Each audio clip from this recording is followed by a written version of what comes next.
अस्सलाम वालेकुम गाइस। आज नज़ले ज़ुकाम और दमे के लिए एक मुफीद टोटका लेकर आपकी खिदमत में हाजिर हूँ। चलें शुरू करते हैं। सरसों बरसगीर पाक व हिंद में कसरत से पाया जाता है। इसका तेल जायके में हल्की कड़वाहट लिए होता है, लेकिन फ़ायदों से भरपूर।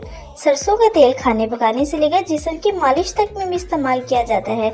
आज हम आपको इसी आम से तेल के मज़ीद इस्तेमाल बताएंगे, जिनसे आप कई मुश्किलात हल कर सकते हैं। दमे के अटैक के वक्त इंसान को सांस लेने में इतनी दिक्कत होती है कि अक्सर जान भी चली जाती है। ख़ास तौर पर सर्दी का मौसम दमे के मरीजों के लिए ख़तरनाक होता है।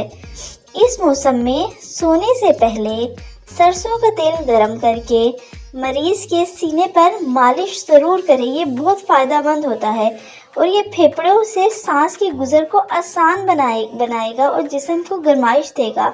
1 चाय का चम्मच नीम गर्म सरसों का तेल शहद में लम्बे मिलाकर खाने से भी अफाका होता है, मगर कोई भी चीज़ खाने से पहले डॉक्टर से मशवरा ज़रूर कर लें। ख़ास तौर पर वो मरीज़ जो बाकायदा तौर पर अपनी ब्लड प्रेशर की दवाइयाँ, कोलेस्ट्रॉल की दवाइयाँ इस्तेमाल करते हैं, वो किसी भी टोटका इस्तेमाल करने से पहले डॉक्टर से ज़रूर मशवरा कर लें।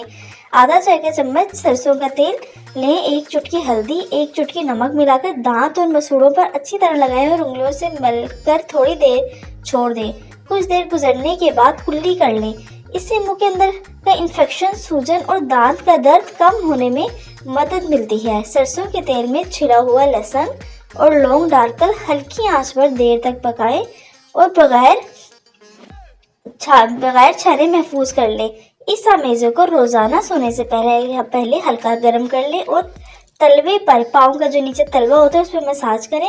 कुछ दिन इसके इस्तेमाल से नज़ला और ज़ुकाम से जान छूट जाएगी। ये जो तमाम टोटके हैं, ये आज़मूदा टोटके हैं। इनको आप घर में अपने लिए, अपने बच्चों के लिए ज़रूर इस्तेमाल कीजिए।